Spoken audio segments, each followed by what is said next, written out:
So my role here tonight is just to highlight how lifestyle influence how we age, what we can do to slow down the process, and also to bring awareness into the research available out there to open curiosity. Okay, so worldwide, the centenarians.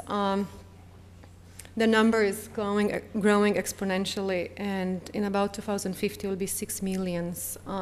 But the big question that comes, we'll get to live more than 100, but are we going to be functional? Are we going to be in nursing home? Is this what we want, to live after 100 and be in a nursing home and not be functional? So we have to figure out ways how we live with quality. So good health is no accident. It takes your active participation. And if we look at the graph there, this is how we age. We reach a peak in life around the age of 30. Then we start what Bill called the disease of telomere shortening. But we have a window of opportunity there that we can, first of all, prolong our life, and second is to improve the quality of our life, the well-being. So we need to be in a driver's seat. We have 1,000 ways to die, but only one way to live. So as we learned earlier, there is such a concept as aging younger, actually. We get older chronologically, but our telomeres are longer. So I think we are reaching a point in medicine where we'll have another option out there where we can age and become, genetically a little younger. So what happens to our telomeres as we get older? And it's surprising how much the lifestyle plays into equation. It's 70%, and it's only 30% that's genetic driven. And as Florence mentioned, some people do have longer telomeres than others, but we are really responsible for how fast we age. And it's a matter of choices we make in life that will determine that. So what is aging? What happens at a molecular level? We did learn about telomeres today, but what is between our lifestyle and shortening of a telomere? What's the step between? And that's the biochemistry of aging. And there are 4 mechanisms, which you probably heard many times. It's oxidation, glycation, abnormal methylation, inflammation. So they work like eroding our cells, and the end product is going to be shortening of our telomeres. And low-grade inflammation comes from our lifestyle, comes from, I'm just going to read just a few of them, but smoking, chronic bronchitis, high cholesterol, obesity, sedentary lifestyle, low hormone levels, even periodontal disease, what we eat. So everything leads to low-grade inflammation. So in order to prevent disease at a cellular level, we have to slow down our telomere shortening. How do we do that? We have to have a lifestyle that we need to understand. We have to minimize oxidation, and that comes from the food we eat, from the supplements we take, from vitamins. We have to cool inflammation, and I will talk about anti-inflammatory lifestyle. Enhance methylation and prevent glycation with low glycemic index diets, and we can repair the damage activating our telomeres. So we'll take one by one. I don't want to talk about diets in general like everybody talks about diets. I was kind of focused on what's relevant, what's unique to telomeres, what's a little bit not on the street like everybody knows you shouldn't eat fats or you shouldn't eat sugar, but I wanted to look at it from a different angle. So the anti-inflammatory diet, what is it? Like, it's not Mediterranean, it's not South Beach, it's not any other Atkins. But when you say anti-inflammatory diet, it has just a few habits that you have to incorporate in the way you eat and to implement. So one important thing, it's reduce your unhealthy fat intake. Omega-6 fatty acids, they're very highly inflammatory. And they come from sunflower, peanuts, soybeans, margarines, etc., trans fats. then you have to increase the intake of monounsaturated oils, and omega-3 are anti-inflammatory. And they are mostly in fatty fish, flaxseed, and hemp seed oil. Then we have the omega-9 fatty acids. We have to cut the unhealthy carbs that comes from refined sugar. And carbs and wheat leads to glycation, which we know glycation, once a sugar molecule binds to a biomolecule, it's called glycated, and its function is impaired. So another thing about glycemic index foods, they are very highly inflammatory. So when we have an anti-inflammatory diet, it should be low carbs. Now, omega-3 to omega-6 balance, and I'm going to touch a little bit on omega-3 when we'll talk about fish oil, but this is our, when it comes to our diet intake of omega-3 to omega-6. So something that you have to get familiar with, it's something that's called omega-3 to omega-6 balance. They're all essential amino acids, but it's a ratio between them. We need both omega-3 and omega-6 for normal cellular function, but it's a ratio between them that determines your more pro-inflammatory versus anti-inflammatory side. So the omega imbalance, what happens, the brain, heart, immune system, the cells cannot function properly, and we develop risk of major diseases. The ideal ratio would be 1-to-1, omega-6 to omega-3. And absolutely no more than 3 omega-6 per each omega-3. And I suggest actually you can go on the internet and you find lists of foods, and they have scores, omega-3 to omega-6 scores. Just pay attention, I kind of inverted a number here. I put 6 first and then 3. I switched there just because when you look at the foods, it's going to be 3-to-6 ratio, and it has to be a positive index. So try to learn about foods and omega-3 to omega-6 scores. Another thing about anti-inflammatory diet, and that's not common street, and we are not hearing a lot, it's the food pH. It's the alkalinity of a food you eat. Almost all foods in our diet are very acidic, and this is American diet. What happens when you have acidic diet and our pH becomes more acidic? It impairs the detox mechanism of the cell, the repair mechanism. So an acidic body is a sickness magnet. Almost all food are acidic except the fruits and vegetables, but there are some acidic fruits as well, acidic fruits like blueberries. So having a high, rich in vegetable diet that will put us more in an alkaline side. Include plenty of fruits and vegetables because they are high in antioxidant contents like blueberries and strawberries. And also learn about anti-inflammatory herbs. There are rosemary, curcumin, curry, garlic, pepper, onions. There are spices we can use in our diets that are very strong anti-inflammatory. Alcohol limitation, 2 drinks a day, dry red wine is preferred. Any food that creates allergies or sensitivities is very highly inflammatory. And cut down on red meat and high fiber content, and the apples are the winners. Okinawa Island in Japan and the Okinawa diet. This is considered the healthiest place in the world.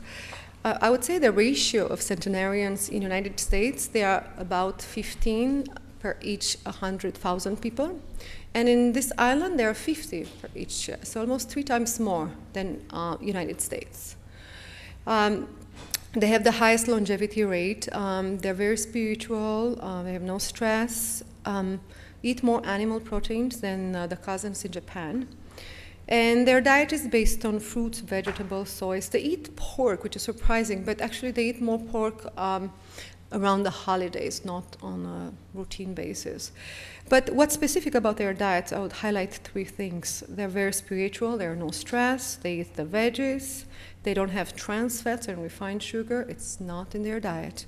It seems like they drink moderate alcohol, and they eat only 80% of until they feel full, so they never get out of the meal and feel full. They stop at the 80%. And there are other studies that linked calorie restriction diets to longevity. None of them really big enough in humans. They are translated from animal models. But calorie restriction now it's being more and more looked into as a path to longevity. High fructose corn syrup propaganda. And if you look at the map, this is how obesity is growing in the United States. We're 93 now. It started in 75. So look how the year go by, darker the blue, and becomes white. It's more obesity in the United States. And all started, and I'm second tonight to quote Nixon. Bill quoted before. He subsidized the cornfields, and absolutely 85%, 90% of the foods you enter in a supermarket, they do contain corn syrup. So it's almost in every food we have, processed food, frozen dinners, ketchup. You check the label and you'll see corn syrup there. And besides, it's very high in calories, and it's creates obesity on its own. It also there is genetically modified crops which are linked to cancer. So there are a lot of harmful effects. First of all, it's the obesity. Two, it's the sugar in every food we have, and it's the genetic modified. So what happens with obesity and inflammation? Pro-inflammatory cytokines are overexpressed in obesity and triggered by hypoxia in the overextended adipocyte cells. So it's very well known that obesity is linked to a high inflammation state. Here is one paper that looked at obesity, cigarette smoking, and telomerase length in women. And I would just point out here that women who are obese versus lean, they have a shorter telomere length, the same smoking. Exercise and telomere length. It is well known that physical activity training augments telomerase. Physical activity buffers telomere shortening through affecting the balance between oxidative stress and antioxidants. Aerobic training intervention can enhance endogenous antioxidant activity. So these are just a few mechanisms how exercise support our telomere. And while vigorous physical activity is paradoxically linked to increased oxidative damage, exercises nevertheless have lengthened telomeres. How much exercise? We need, I would say, at least 30 to 60 minutes 3 times a week, but continuous should be endurance exercise. So beneficial effects of long-term endurance exercise on telomere biology. This is a study published in Circulation in 2009. And they took older subjects and younger subjects, exercise, non-exercise. So what they noticed that sedentary older adults had telomere that were average 40% shorter than in the sedentary young subjects, which is not surprising, they got older. So I guess most of people call, I'm very active, I walk every day, but I would call that couch potato exercise program. It doesn't do much when it comes to benefits, cardio benefits. So older runner, on the other hand, had remarkably youthful telomeres, a bit shorter than those in younger ones, but only about 10%. And telomere loss was reduced by approximately 75% in the aging runner. Physical activity is associated with longer leukocyte telomere length, another paper published in 2008, Archive of Internal Medicine. We have another paper in Circulation 2009 about physical activity and how stabilizes the telomere protein. Another one in JACC in 2008, which are quite prestigious journals to have this kind of publications. Long and short-term voluntary physical exercise upregulates cardiac telomeres, stabilizing proteins. And this shows from another study how leukocyte telomere length it's related to exercise. And you can see a younger sedentary, whereas the telomere length, if they exercise, they have this little benefit. But if they older and exercise, the difference is much more evident, obvious than the people who do not exercise in the telomere length. Physical exercise prevents cellular senescence in circulating leukocytes and in the vessel wall. And it shows the same thing, how people who exercise have longer telomeres than people who don't. And it's interesting, actually, in this particular slide, I would say that it's actually slightly higher than the young controls, but this is just a mean, so. This is an interesting study that they looked at the power of exercise buffering the effect of chronic stress on telomere length. So we have two lines here, one darker, one lighter. The darker one are sedentary people with stress. So more stress they have, and these are sedentary. More stress, they have shorter telomeres. But if you exercise, it was not much difference. So they concluded that exercising prevents some of the damaging effects of stress on our telomeres. Cardiovascular fitness and mortality. I'm a cardiologist on a background, so I include this slide everywhere, regardless of the talk. But people who exercise have all mortality 4 times less than people who do not exercise.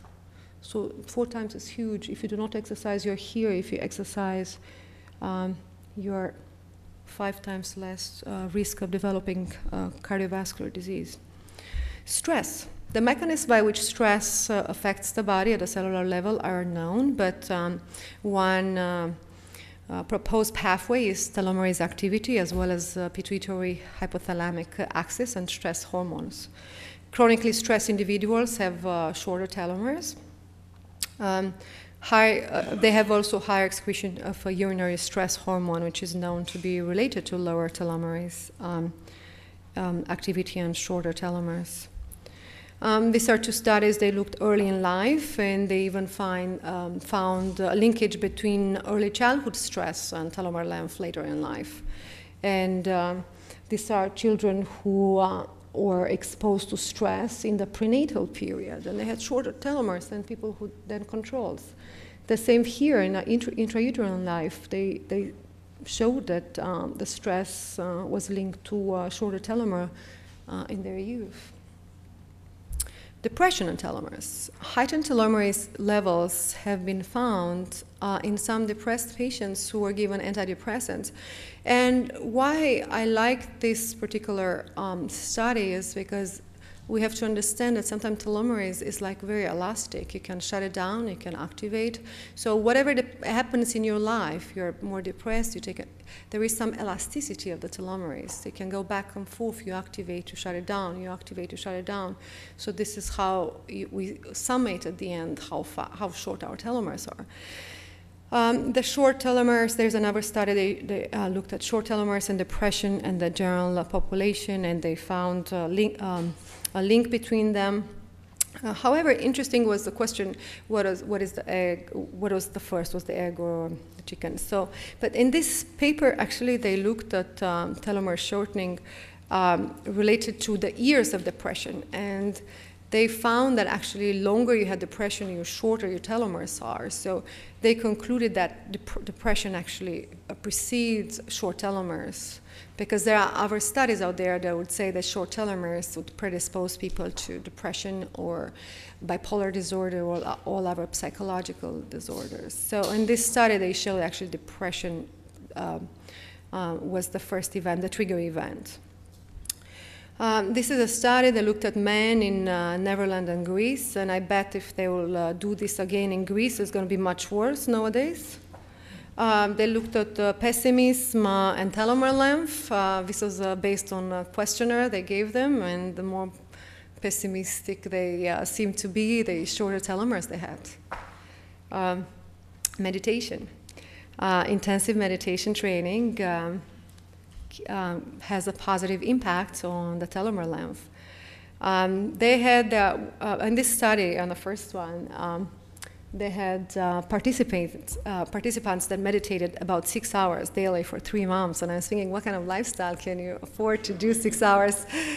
So I assume these people didn't have much stress to begin with if they could be in a retreat for 3 months. But so they concluded that purpose in life is influenced by meditative practice. However, it was another study that they looked only 20 minutes a day, so they still had the beneficial effects. So 6 hours, 20 minutes, it helps.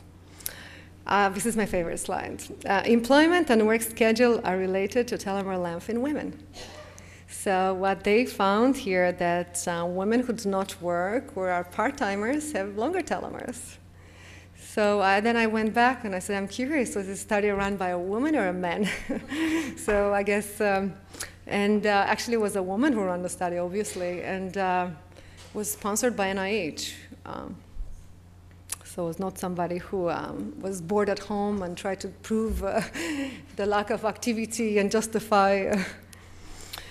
So I did more searches, but I found nothing. I looked into some shoe shopping, I looked into travel, charities, praying. I couldn't find anything. I tried, but so anybody knows this here? Is actually Kafka trying to, when he went to see Freud. So he, Kafka had a high level of pessimism, I assume depression. So don't worry, be happy, meditate yoga, and if you can, quit your job. Sleep, telomere shortening in sleep apnea syndrome. So again, another connection. Bad sleep, sleep apnea linked to shorter telomere. A study published in 2010. This is, if you think that sleep apnea could trigger shorter telomere, this study looked a little different. They just asked subjects, how do you think your sleep is? You wake up refreshed? What's quality overall? So subjects who reported that have a very good sleep, they also had the longest telomere length. Fish oil for longer telomeres. So we spoke a little bit about omega-3, omega-6 earlier from our diet, but the truth is through diet you can never have an ideal level of omega-3. So supplements are the best you can do, and actually I would say fish oil is #1 intervention, and then with exercise you can make affecting your telomere length. And on this study that Florence mentioned before, they did show that people who have optimal omega-3 levels have longer telomeres. And the way fish oil works, they work as an antioxidant, anti-inflammatory. There is some speculation they could possibly activate telomerase, but the ideal intake levels are much higher than we all use, so it should be at least 3 to 6 grams a day. And fish oil acts as pleomorphic, meaning that there are many other benefits and mechanisms it works. So other studies linking omega-3 to decreased inflammation in healthy adults. In the first one, the inflammatory markers decreased to up to 36% in the high dose group versus an increase of 12% in the placebo group. And I thank Bill for pointing this to me 3 hours ago, this paper that was just came out in August of 2012. Another study was the omega-3 fatty acids with link to oxidative stress and telomere length. And again, they showed improving your 3 to 6 omega ratio, the telomere length improved. So again, we realized that our telomere length could be a dynamic process and not a reversible. You lost, but you can revert something. Multivitamin and telomeres. Vitamins modulate oxidative stress and chronic inflammation. I don't want even to touch on each vitamin. There's so much to talk about each of them. But the only thing I want to point out, the benefit of all vitamins. And if you look on this graph here, all multivitamins, they had longer telomere. The first column is non-users, and these are users, daily versus 4 to 5 days. So the longer telomeres clearly was linked to people who used multivitamins. Here they combined with a B complex. They didn't find a significant P here when they combined with B complex, but when they added an antioxidant, obviously they had more benefits. So multivitamins combined with antioxidant was the best. Hormones. Estrogen and androgens protect against oxidative stress affecting telomere length directly and indirectly. Estrogen is involved in the cognitive, bone health, telomeres length, body fat levels. Testosterone decreases the risk of cardiac disease, diabetes, cognitive and bone health, muscles, and body fat level.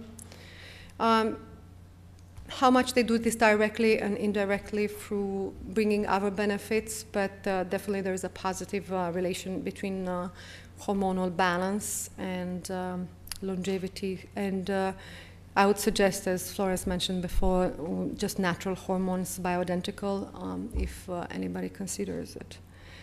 Testosterone, estrogen linked to inflammation and oxidative stress, and these are just a few papers to highlight that. Estrogen deficiency linked to telomere shortening, then aging of cardiomyocytes in testosterone deficient.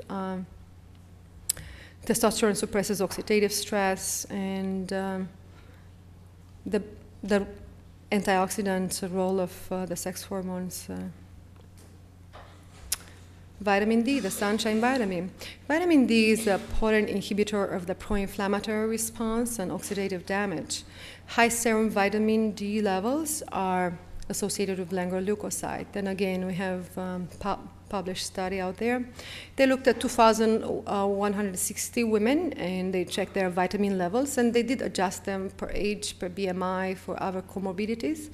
And they saw that the difference between highest and lowest vitamin D level, it equals 5 years of telomere aging. So just optimizing your vitamin D level, you can reverse 5 years of telomere aging. Vitamin D, CRP, and telomeres. Here they have telomere length here, vitamin D level, the CRP. And vitamin D and CRP here. So the high CRP, low vitamin D level was the worst, while if your CRP is low, and which is a marker of inflammation, basically, and your vitamin D is optimized, your telomere length, it's almost double. I would say double. So just decreasing your inflammation, optimizing your vitamin D, you add to your telomere length. Grapeseed polyphenols and tea. Polyphenols from grapeseed provide additional protection for DNA and telomeres from oxidative stress.